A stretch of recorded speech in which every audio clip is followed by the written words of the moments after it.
Prezados ouvintes, uma das piores coisas que podem nos acontecer é, ao precisarmos dos serviços de um hospital público, seja para nós mesmos, seja para algum familiar ou amigo, não obtermos o atendimento adequado. Infelizmente, esse é um mal que tem atingido a todos. Mas como podemos enfrentar essa questão? Bom, primeiramente, é fundamental que saibamos quem de fato são os responsáveis pela administração das unidades hospitalares. E aí, 3 são as possibilidades.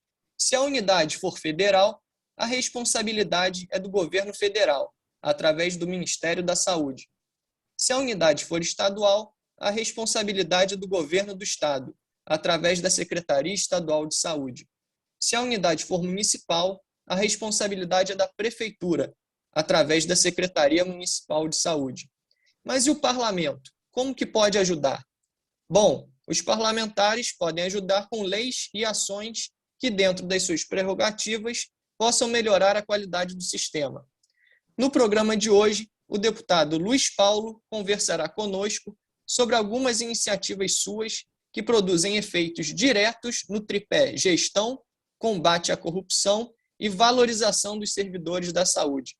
Meu nome é Pedro Rogar e esse é o podcast RJ em Debate. Sejam todos muito bem-vindos ao nosso bate-papo dessa semana.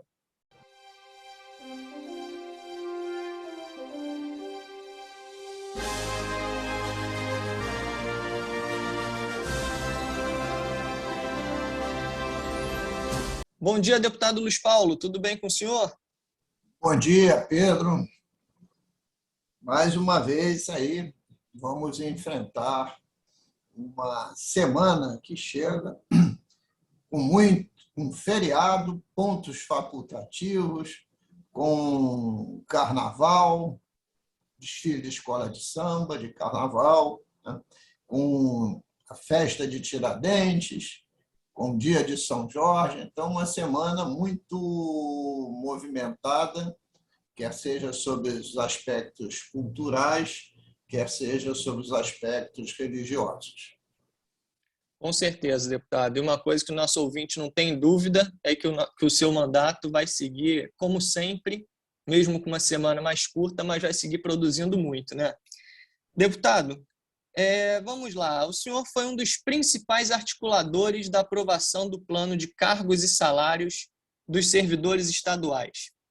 Foi uma longa queda de braço com o Poder Executivo até que esse plano virasse realidade, não foi? Pedro, uma das grandes lutas das lideranças da saúde aqui a nível de Estado do Rio de Janeiro foi a obtenção de um plano de cargos e salários. Isso era uma demanda, uma luta dos servidores de 2 décadas. E, nesse tempo, todo o quadro funcional da saúde foi ficando profundamente debilitado pela carência de profissionais, porque não se faz mais concurso público, e pela péssima remuneração, quer seja dos funcionários mais humildes, quer seja dos enfermeiros e dos médicos. Então, foram liquidando, triturando aquilo que é mais importante, que é patrimônio, para se você ter uma política pública de saúde de qualidade, que é o corpo funcional. Então, essa é uma luta que nasce fortemente com os servidores da saúde e se estende ao Parlamento Fluminense. E aí foi uma queda de braço mesmo, né? Com o Poder Executivo, com a insensibilidade do regime de recuperação fiscal, até que foi resgatada uma proposta que não foi a melhor, mas foi a possível, e foi aprovada, sancionada, e hoje este plano de cargos e salários está sendo amplamente implantado, né? Quer seja para os ativos, quer seja para os inativos e pensionistas, mas, evidentemente, ainda precisando de muitas correções de rumo. Agora, falta o passo seguinte, Porque para você ter uma boa gestão, você precisa ter o servidor público qualificado e justamente remunerado. Agora, a gente precisa ter a etapa também do concurso público, né? Exatamente, porque sem o concurso público vai ficar estabelecido essa forma de gestão predatória que a saúde tem, quer seja no Estado, quer seja nos municípios, que são as organizações sociais, que é a pior de todas as soluções, porque a gestão fica precária e a corrupção se enquista definitivamente dentro da gestão da saúde. Deputado, o senhor acabou de abordar, mas eu queria me aprofundar um pouquinho mais nisso. No campo da gestão, o senhor é autor de uma emenda que fará com que as unidades estaduais de saúde deixem de ser geridas por organizações sociais, as chamadas OSs, né, a partir de 2024.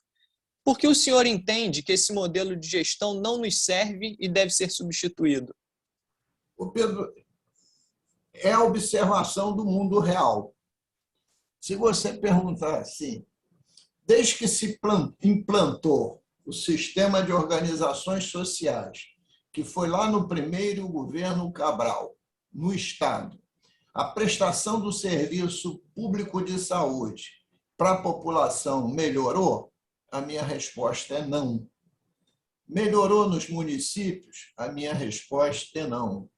A corrupção aumentou? A corrupção aumentou.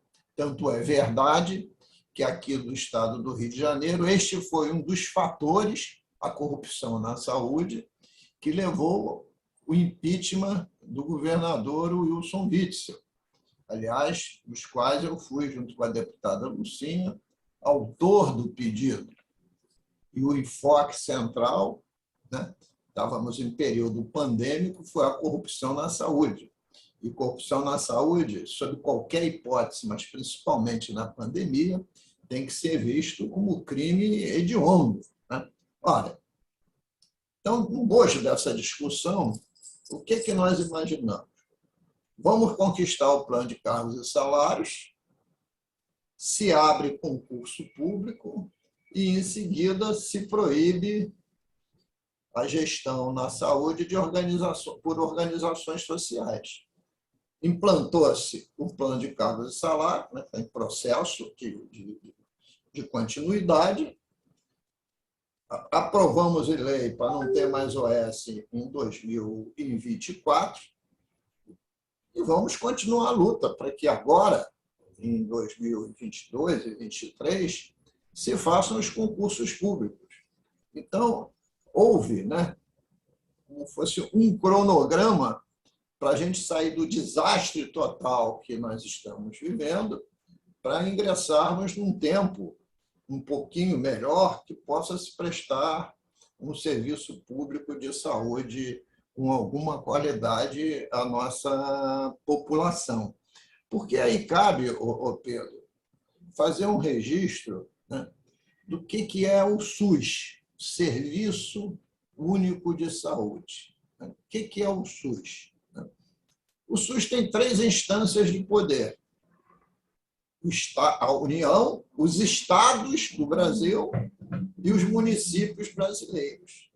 Eles trabalham como fosse um sistema único, um complementando o outro e um, evidentemente, tendo responsabilidade diversas dos outros, mas sempre com complementariedade, né? E com capacidade de discutir todos os dramas de forma coletiva e com participação da sociedade.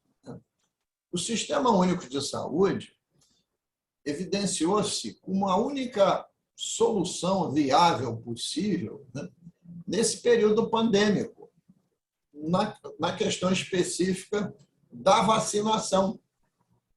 A vacinação pode ser aplicada em larga escala, a vacinação que eu estou falando aqui em relação à Covid-19, mas qualquer outra vacinação pode ser aplicada em grande escala cada permeabilidade do Sistema Único de Saúde, que tem nos municípios mais distantes, né, em função das secretarias de saúde de cada um dos municípios. Então, esse sistema integrado ele tem que funcionar como um sistema de universalização da saúde, né? Então, é um sistema ainda revolucionário no mundo, em que poucos países conseguem essa estrutura. E, de um tempo para cá, ele vem sendo bombardeado, principalmente para aqueles que se intitulam grandes liberais, porque acha que pode ter serviço público de qualidade sem funcionário público qualificado, né? O que é impossível na área da saúde. Então, é necessário, né, que a gente entenda que as organizações sociais não pode ser a questão central na gestão desse sistema. Isso é absolutamente secundário, né? Então, a gente insiste. O SUS foi uma conquista histórica do nosso país, que está sendo bombardeado intensamente. A gente tem que resistir, avançar e melhorar o Sistema Único de Saúde. Às vezes as pessoas vão falar, o CISREG, o que é CISREG? É um sistema de regulação, porque a rigor, Pedro, você vai num posto de saúde, você vai no hospital, não importa em qual local do SUS você vai. Você precisa de uma intervenção cirúrgica, você é cadastrado e você vai para o sistema. E o próprio sistema vai te chamar. Agora, se o sistema estiver funcionando bem, você tem que ter um aguardo pequeno, função da gravidade da doença que você tem.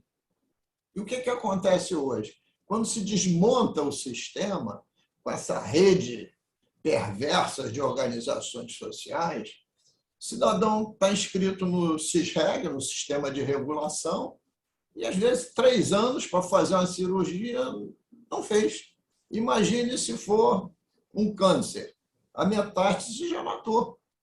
Então, isso é uma coisa seríssima, porque a saúde lida com aquilo que o cidadão tem mais precioso, que é a sua própria vida. A gente está falando de vida, está falando de qualidade de vida, está falando de saúde, está falando de prevenção, né? É isso que, no fundo, nós estamos discutindo. Não é meramente um detalhe de gestão, a gente está discutindo aquilo que é de maior valor para a sociedade e a vida de cada um. É verdade, deputado. E falando aqui um pouco mais das organizações sociais, algumas delas estiveram no centro dos escândalos de corrupção, que em plena pandemia resultaram no impeachment do ex-governador Wilson Witzel. Impeachment este que começou através de uma representação feita pelo senhor.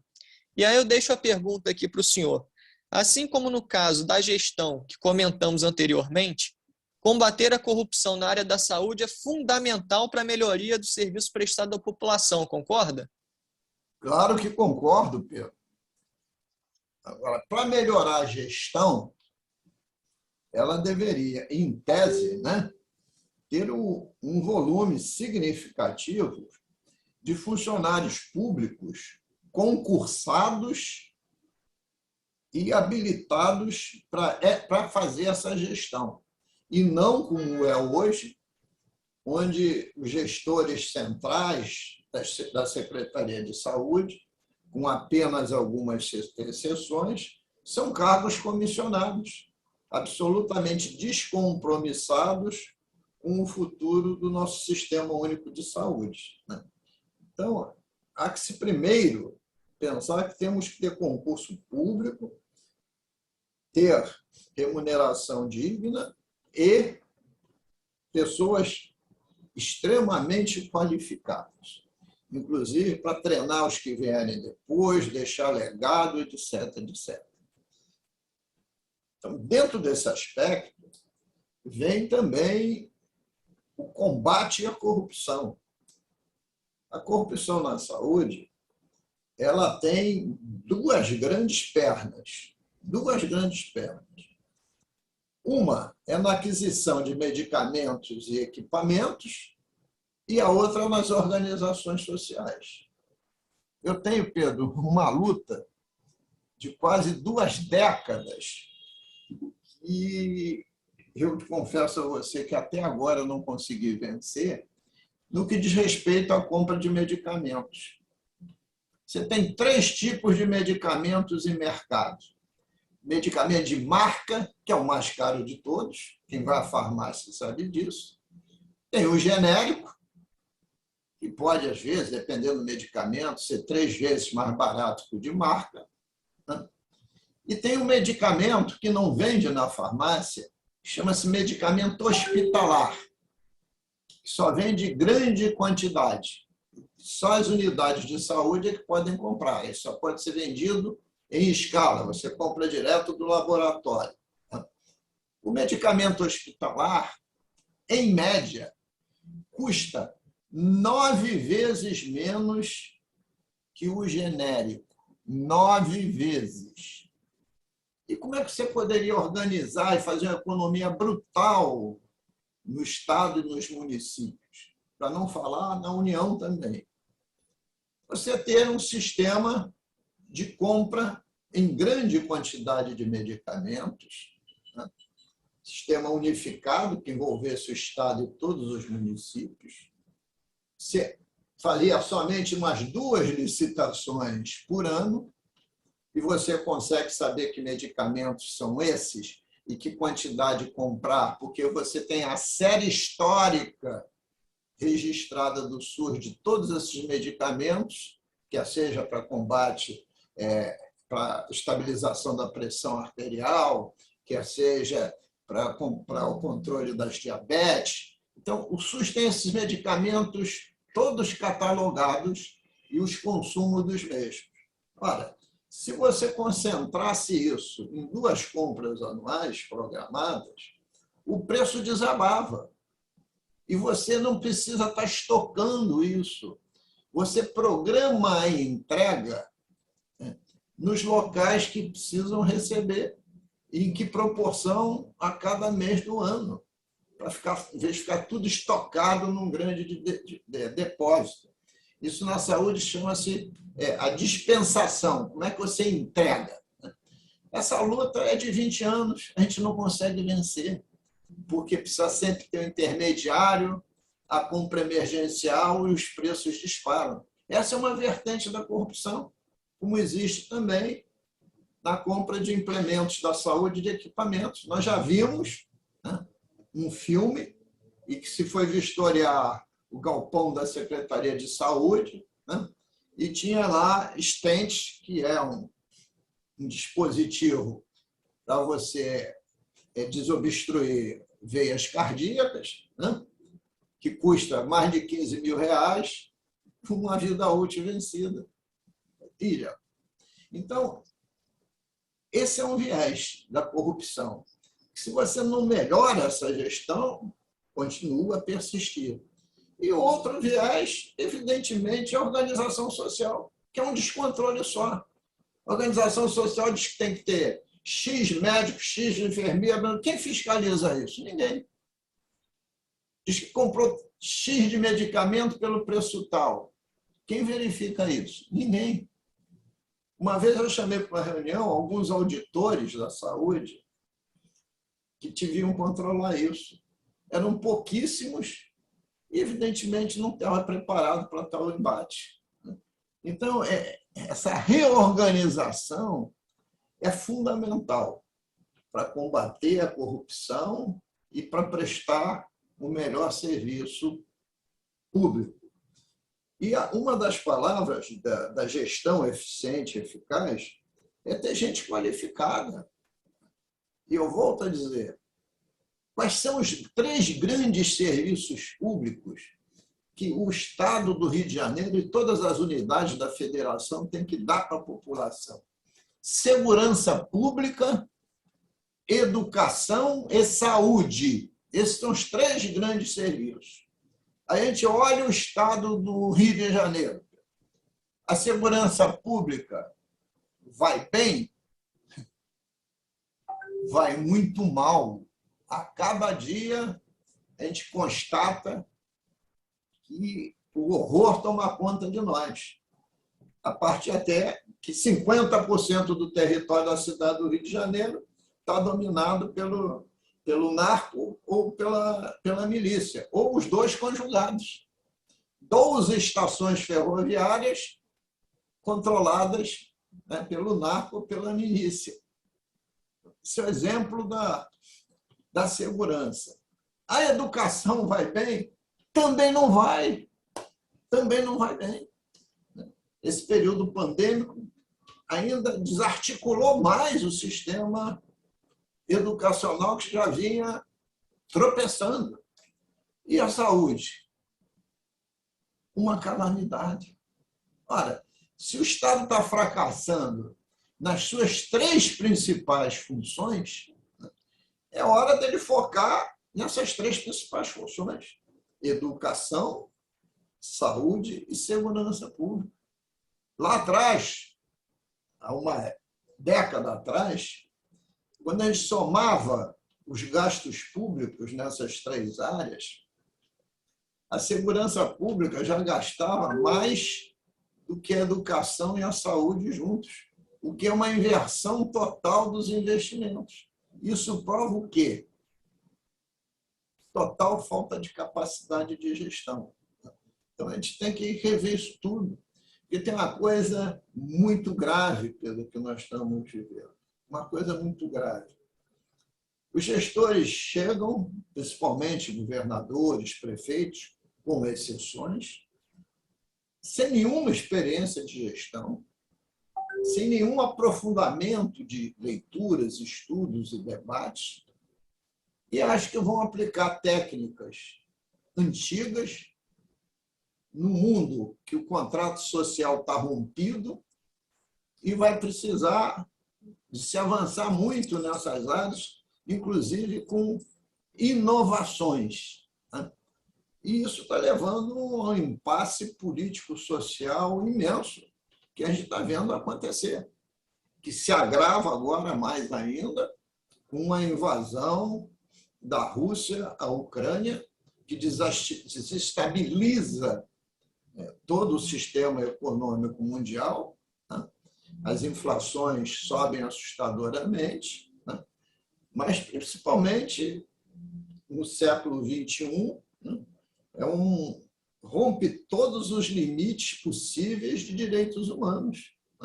Então, é nesse contexto que a gente tem que entender a importância dessas 3 políticas públicas que eu acabei de dizer, de educação, segurança pública e do tema de hoje, que é a saúde pública. Deputado, o senhor já falou aqui sobre o SUS, o Sistema Único de Saúde. Mas o senhor acredita que esse sistema seja o ideal para a população? E como que o senhor está enxergando esse momento? O senhor acha que o SUS está funcionando a contento, vem funcionando a contento? O que o senhor acha? Olha, Pedro, eu não tenho dúvidas que o Sistema Único de Saúde, o SUS, é um modelo dos mais avançados possíveis. Poucos países do mundo têm um modelo tão bem pensado, principalmente desse mundo que a gente vive hoje, com guerra, com terrores, com preconceito, em que o poder aquisitivo do cidadão cai assustadoramente. O desemprego é uma realidade. Então, você ter a universalização do sistema de saúde e a integração entre as tarefas na área da saúde dos municípios, dos estados e da União é fundamental. O SUS foi um exemplo marcante de que ele dá certo na área da vacinação. O Covid foi a marca disso. Agora, ele precisa dar certo no atendimento ao público em todas as áreas, desde a prevenção até o cuidado médico-hospitalar. Por isso que a gente tem atacado formas mais modernas e efetivas de gestão e de compras de medicamentos, de equipamentos, com pregão eletrônico, compras em escalas, etc., para combater a corrupção. O Estado deu um exemplo ao país de que um governador corrupto pode ser cassado. Acho que foi cassado, o primeiro governador que é cassado no Brasil. E exatamente por esse viés da saúde em período pandêmico. Então, eu acho que se pode avançar muito, mas só se pode avançar fortalecendo o Sistema Único de Saúde. Se não fortalecer, se nós estamos vivendo o prenúncio de um caos, o caos se estabelece definitivamente. Esse tem que ser um esforço coletivo, tem que ter compreensão sobre esse tema, tem que ter gestores competentes, tem que haver princípios humanísticos, tem que ser gente republicana, isto é, que respeite o erário, república no sentido lato da palavra, e res pública, coisa pública, e tem que ter muita ciência. Saúde e ciência são sinônimos. A saúde avança com o avanço da ciência. E tem que ter muita tecnologia. E, além do mais, Pedro, o Estado do Rio de Janeiro, pelo seu número de universidades, por ter aqui alguns laboratórios, por ter Manguinhos, tem que ser instalado com a máxima rapidez um complexo industrial da saúde, aqui no nosso Estado, como política de desenvolvimento, desde a fabricação de vacinas, como de medicamentos e até da produção dos insumos desses medicamentos.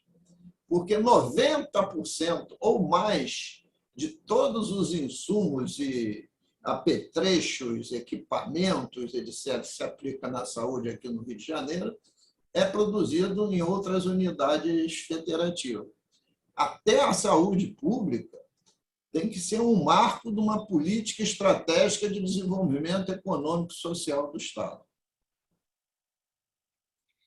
Deputado, chegamos ao fim de mais um episódio do podcast RJ em Debate. Antes de finalizar, eu gostaria de agradecer a todos os nossos ouvintes e pedir para que sigam acompanhando o mandato do deputado Luiz Paulo nas redes sociais.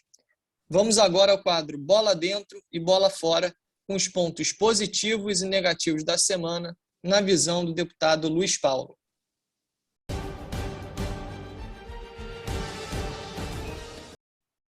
A bola fora de hoje vai para o governador Cláudio Castro, governador do estado do Rio de Janeiro, porque ele é corresponsável pela situação caótica que nós vivemos no estado do Rio de Janeiro, quer seja na área da segurança pública, mas principalmente na área dos transportes públicos, de competência do estado do Rio de Janeiro, que são trem, que é o principal estruturador do sistema de transporte metropolitano, pela sua ligação Central-Santa Cruz e pelo ramal Central-Japeri.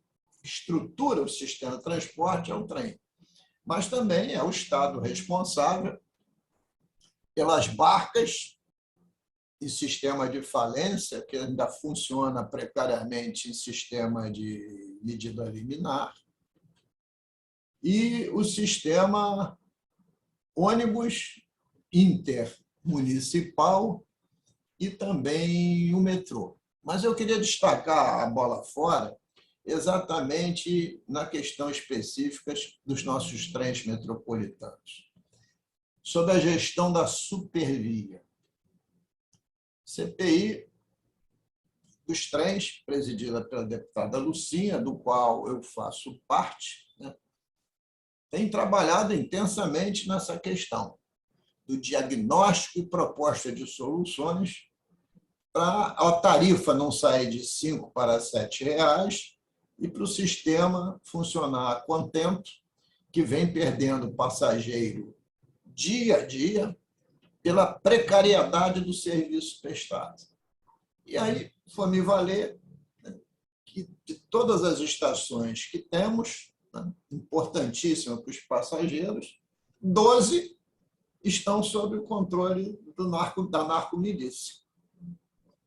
É inaceitável. Aí o governador vem a público dizer que não pode conviver com essa situação, que tem que agir, etc, etc.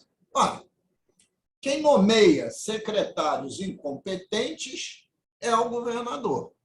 Os dois últimos secretários, o que está e o anterior, entendem tanto de transporte quanto eu de pilotar avião. Ou seja, não entende nada de transporte, mas são secretários nomeados pelo governador. Os conselheiros da agência reguladora, muitos deles inabilitados tecnicamente, são indicados pelo governador. A agência reguladora de transportes tem aproximadamente 120 funcionários, quase tudo cargo comissionado, porque concursado só tem 5. E quem é responsável por não ter aberto concurso público até agora é o governador.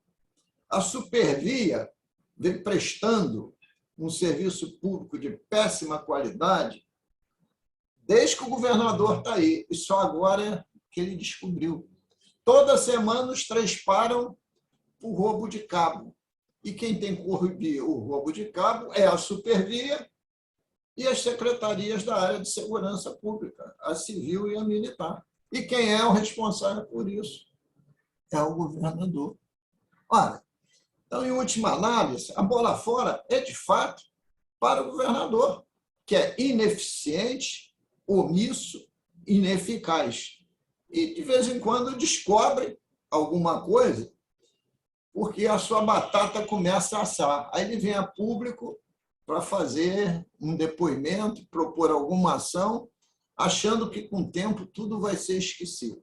Mas a gente está aqui cobrando e registrando que, nesta área do transporte, nesta área da desqualificação total do nosso sistema ferroviário, se tem um responsável, chama-se o governador Cláudio Castro.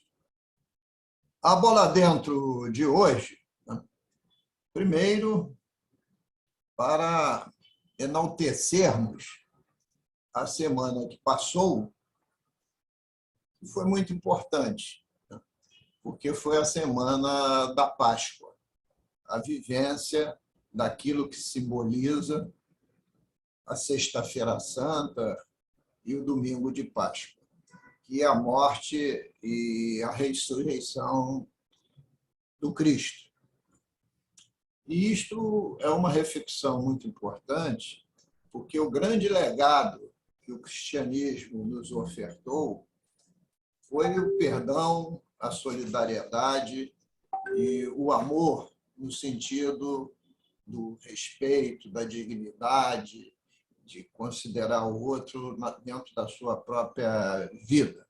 Então, temos que dar esse testemunho da importância da comemoração, principalmente agora também da Páscoa, que foi a mais perto, né?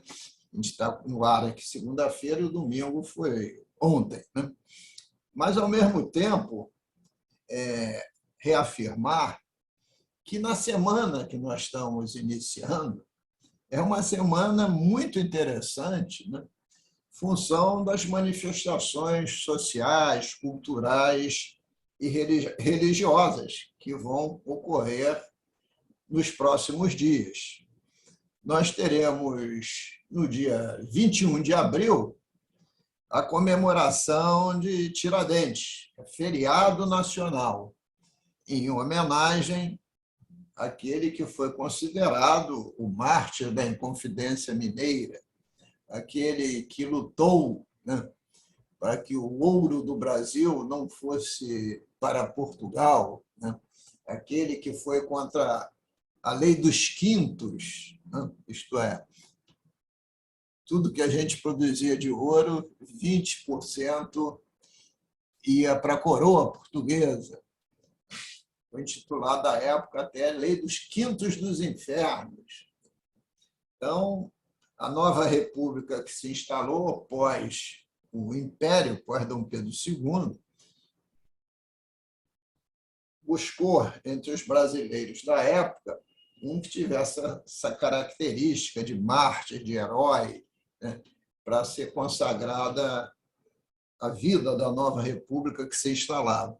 E Tiradentes foi o escolhido. Então, essa é uma data importantíssima, é uma data cívica e também o que envolve nossos aspectos culturais e históricos.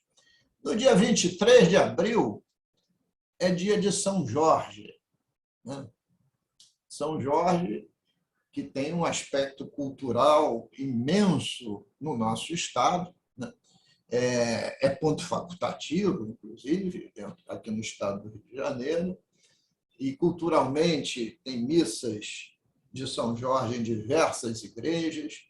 A população faz a famosa feijoada em homenagem a São Jorge, e os terreiros de Umbanda, né, tocam para Ogum, que é o sincretismo de São Jorge. Então, você veja a força da comemoração de São Jorge, né, que se traduz nesse sincretismo como também o orixá Ogum. Mas também, esta semana, né, que entra no final dela, sexta, sábado e domingo, vamos ter um carnaval fora de época, né? Pelo menos na Passarela do Samba e na Intendente Magalhães, né, onde vão ter desfiles de escola de samba, né, manifestações culturais importantíssimas da tradição do samba, que é patrimônio imaterial do nosso estado, se realizando ali na passarela Professor Darcy Ribeiro, que está no Sambódromo, né? Merece, então, esse registro importantíssimo. E é um carnaval fora de época, porque não pôde ser realizado no período pandêmico, por causa do risco maior, né, de contaminação. Então, é uma semana de grande intensidade, né, nesses aspectos que eu estou aqui colocando, religiosos, culturais, cívicos. Eu, particularmente, não tenho lembrança, em nenhum momento da minha vida, de ter uma semana tão intensa, com tantas manifestações diferentes e complementares. E é curioso, Pedro, registrar que, exatamente por causa do preconceito que hoje se esgarça no mundo, e aqui no Rio de Janeiro também, no Brasil, de uma forma fortíssima, é que talvez, eu não fiz a contabilidade não, mas vou fazer, mas que talvez 70% das escolas de samba vão tratar de temas que dizem respeito à nossa tradição cultural afro-brasileira. Então, eu queria fazer aqui esse registro de bola dentro para isso tudo aqui que foi exaltado.